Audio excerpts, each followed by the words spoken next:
In 100 years, John Baldessari suspects he will be best remembered as... Oh, the guy that put dots over people's faces. Hi, my name is Max Joseph, and today we are going to be looking at a brief history of John Baldessari, cut by cut. Let's get a few things out of the way first. One, I did not direct this movie. I actually didn't know who John Baldessari was. My friends, very close friends, Rel and Henry, directed it, and they invited me to edit it. We only had 2 weeks to do it, and we had a very hard drop-dead deadline, which was that this was going to play at the LACMA, LA County Museum of Art, their annual art and film gala. They were celebrating Clint Eastwood from the film world and John Baldessari from the art world. Now, everyone attending would know who Clint Eastwood was, but they might not know exactly as much about John Baldessari. Hence, LACMA commissioning us to make this video to kind of tell people who John Baldessari is, why he's important, and why he's sitting up there, you know, being honored along with Clint Eastwood. I'm going to do my best. This is the first time I'm looking at this timeline since we made it, which was in October, November of 2011. John Baldessari decided that this film should be narrated by me, Tom Waits. He's got a great voice. Thanks, John. John Baldessari has been called the godfather of conceptual art, a master of appropriation, a surrealist for the digital age. He's made paintings, photographs, billboards, videos, films, sculptures, digital art, credit cards, and an iPhone app. In 1970, John Baldessari burned everything he ever made. It was in a crematorium, so the proper term would be cremated, I suppose. We'll get back to that. Okay. This is a nonfiction film, and our friend Gabe Nussbaum wrote a script for it, and that's kind of weird. Like, why would you write? Like, it's weird to have a script for a nonfiction film. And it involved John Baldessari, the artist, giving kind of more in-depth answers than he actually ended up giving. He didn't put the question in the answer. He just kind of like gave 1-2 word answers. And so this is what I normally would do with an interview. I would just go through it and I make my selects. These are my selects here. If I like something, I will cull it and I will put it on the first timeline layer, V1. But if I really like it, then I'll put it on the second timeline, V2. And if I really, really like it, I'll put it on V3. So that way, when I go back to an interview, I can kind of see right away, oh, these are the clips that I thought were really great sound bites. And these were his answers, which I've culled, I've cut up. It's pretty hard with contemporary music because you can get out of the loop so quickly, you know, in 1 week, you know, you can be out of it. So I don't try.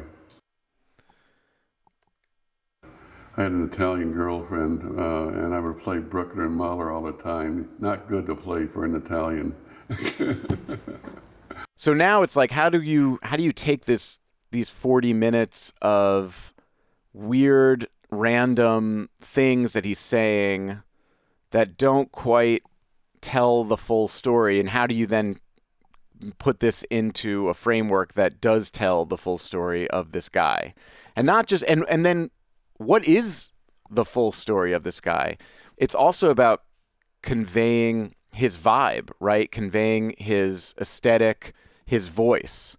So I'm looking for biographical information, inspiration, just kind of anything that's, you know, content-wise explains who he is and why he makes the stuff he does.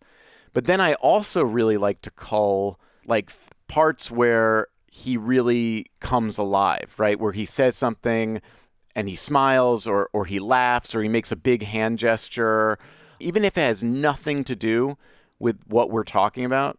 I've just noticed this after culling a lot of different interviews, is that, you know, when people talk about their biographical history, it's generally something that they've talked about a lot before. And so they kind of talk like this, like they've said it before and they're kind of remembering what they've said before.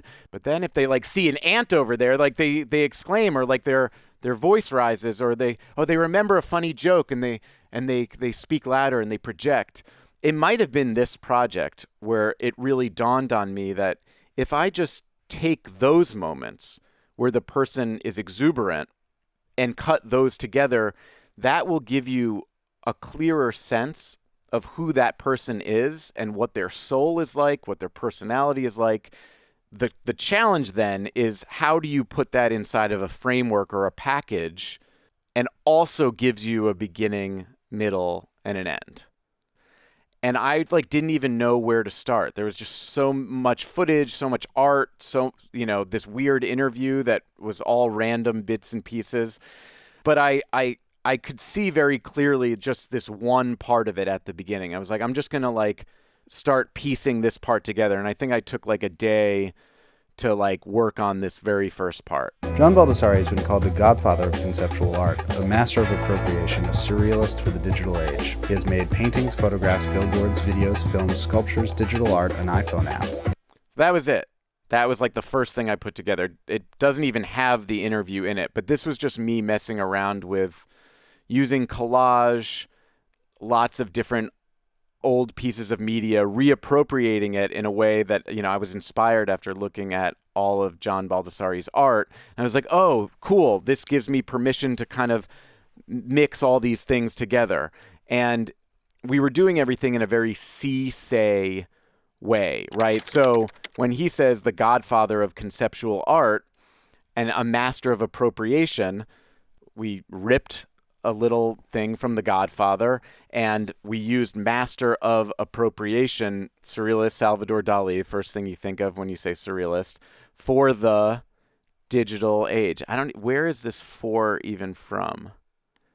Okay, so that for the is from the poster One for the Money with Katherine Heigl. Digital age, we digitized Salvador Dali, pixelated him. And then you can probably tell where age is from. This is from Ice Age. This fireball is from The Usual Suspects. And by keying it out, it allowed me to put the fireball over Baldessari here, like that. I'd been experimenting a lot with kind of collaging video on top of different layers of video.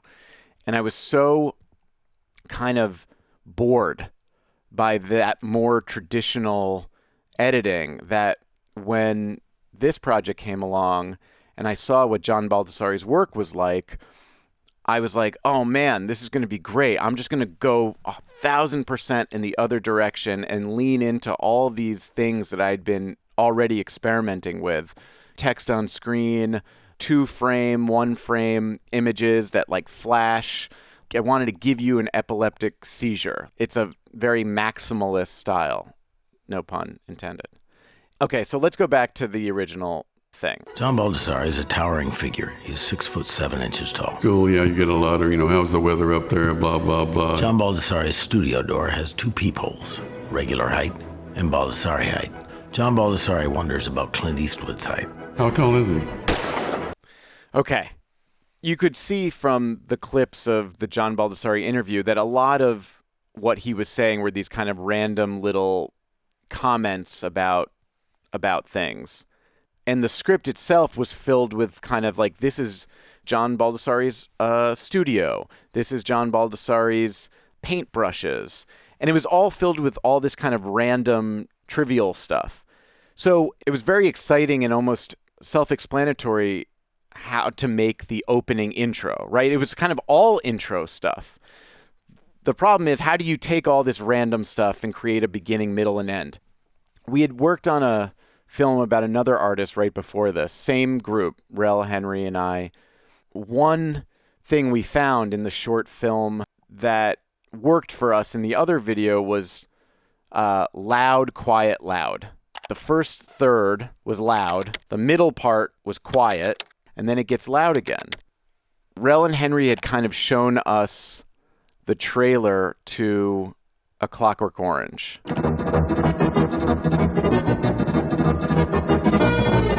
If you see the trailer for A Clockwork Orange and then you see A Brief History of John Baldessari, you will see where we got a lot of the inspiration from. John can be instantly recognized by his big, beautiful beard. It's pretty much the same color as my hair. The Clockwork Orange trailer used the William Tell Overture. And for that very reason, we didn't want to use it. We tried a million other things. We tried this great song by the Incredible Bongo Band. Narrated by Tom Waits. John Baldessari has been called the godfather. Like something like this. His awards and honors include memberships in the American Academy of Arts and Letters, the American Academy of Arts and Sciences. So we ended up kind of deciding to keep the William Tell Overture because we loved how fast it was, but also it built to a climax. But the video was 6 minutes long, which is longer than the track. And it was too breakneck. It was too, to use that one song and to loop it or just to keep it going felt like after a while it just got a little tiring and you just wanted to change the flavor. What do you change the flavor to? Fast, slow, fast. Start with a fast song. Then there will be a breaking point, a point at which you can stop that music on a dime or have it fade out or have it be punctuated or interrupted by something a character says. Then things get quiet. Then bring in a slow song. Slow it down. After you're going really fast for a while, the thing you want as an audience member, I think, is to just slow down. And it's generally in that slowdown where you, as the audience member, are ready to hear some biographical information, some exposition. So what did we do? In 100 years, John Baldessari suspects he will be best remembered as Oh, the guy that put dots over people's faces.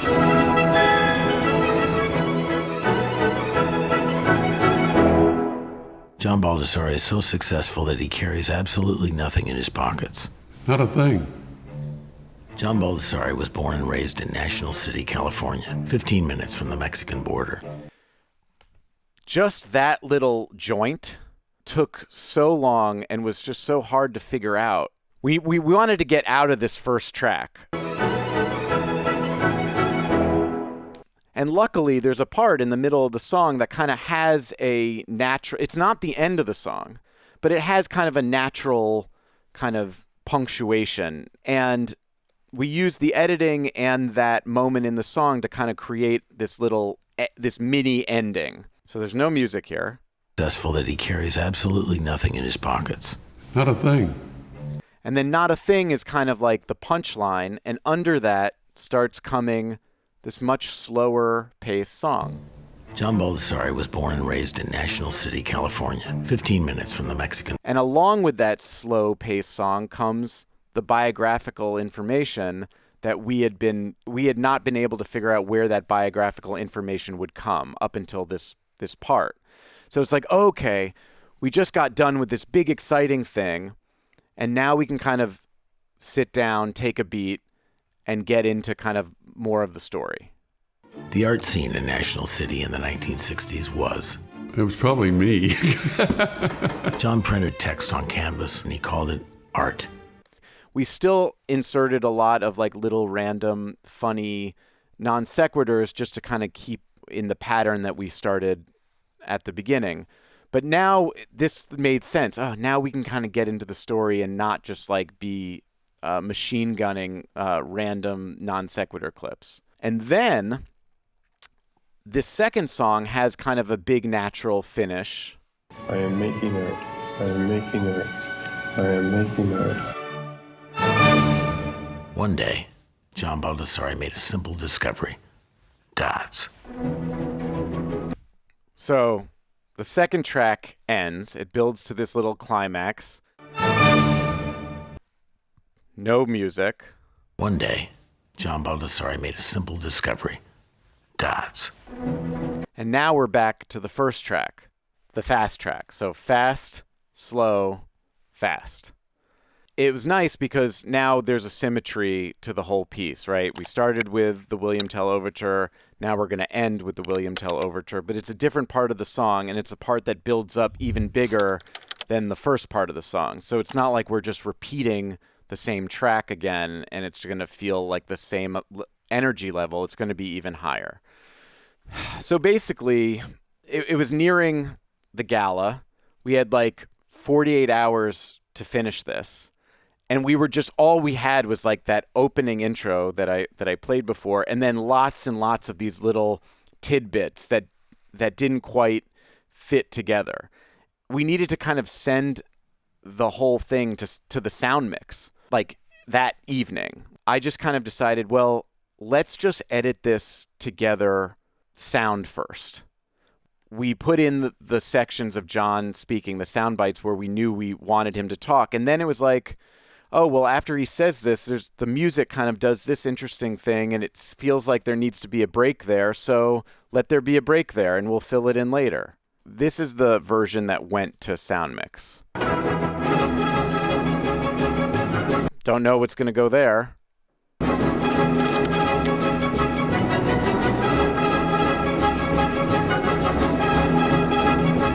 Need something to go there. Don't know what it is. John Baldessari's name is... So, again, it was easier just to kind of focus on the audio. Oh, this piece of voiceover, this quote from John. We locked ourselves into that sound mix. We locked ourselves into that radio edit. So then for the next 24 hours, we just focused on filling up all these black holes. We just only had time to do what we did. None of us slept. I had to sleep at some point, and when I went to sleep, Rel took over, and that, again, turned into an aha moment, which is like, wow, when you're doing this kind of maximalist style, it can go in a million different directions. You can go in so many directions that it's daunting, and it's also time-consuming if you try a direction and then after a day realize it's a bridge to nowhere. So the more economic way to do it time-wise is to make the audio work first. Once you have that, then you start populating the video on top of it. So this was blank before the sound mix. John Baldessari has had over 200 solo shows and over 1,000 group shows. John's awards and honors include membership in the American Academy of Arts and Letters, the American Academy of Arts and Sciences, and the Golden Lion. So like all that flashing stuff, all of these, these archival posters and images. We had all the art and all the posters and everything that John had ever made. And I wanted to get it all in there one way or another. And one way to do that was at the end when we were just looking for things to populate the black spots, we would put in, 3 frames of all of it. John Baldessari has had over 200 solo shows and over 1,000 group shows. John's awards. So that was one of them. Another thing I remember rushing on. This wasn't filled in before, if you remember. After this little gap thing, there was just black. John Baldessari's name is internationally recognized. Cool. So it was like, oh, that's an idea. Like, let's just match all the different, John Baldessari fonts from all of his posters. Ladies think his name sounds sexy. I can live with that. And then for matching him with the pictures of all these women, we put a little piece of tracing paper over the screen, and we made 2 dots where his eyes were, and then used that to just match where his face was in each one of these pictures so that his face would be in the exact same spot. Ladies think his name sounds sexy. I can live with that. A little homemade DIY match frame technique. Recent blockbuster exhibition Pure Beauty started at the Tate Modern in London, traveled to Barcelona, then to LACMA, then finally touched down at the Metropolitan Museum of Art in New York City. Even the idea to use those little dots, which are kind of his signature, as kind of the Indiana Jones red line from one thing to another, that was again, in the last second mania of filling all this stuff in. John Baldessari has influenced an entire generation of the world's leading artists. The last thing I want to say is that the making of it itself, as well as John Baldessari as this inspiring figure, was very instrumental in my evolution as a filmmaker. But this part right here is one of the things that really stuck with me. In 1971, John Baldessari made a famous announcement. I will not make any boring art. That was just so freeing at the time. I'm just going to not make boring stuff. I'm going to be daring, and I'm going to like take big risks and make things that are exciting to me. Not that I think these are the things that will get seen or these are the things that will be recognized. This is what's good. Like, I don't want to make anything that I think is boring. And I'm always saying to myself when I'm working on a project, like, I will not make any boring art. Like, I refuse to make this boring in any way. And even if that means breaking the rules and doing things you're not supposed to do, as long as like it works for you and it's not boring for you and it's exciting for you, you're on the right track.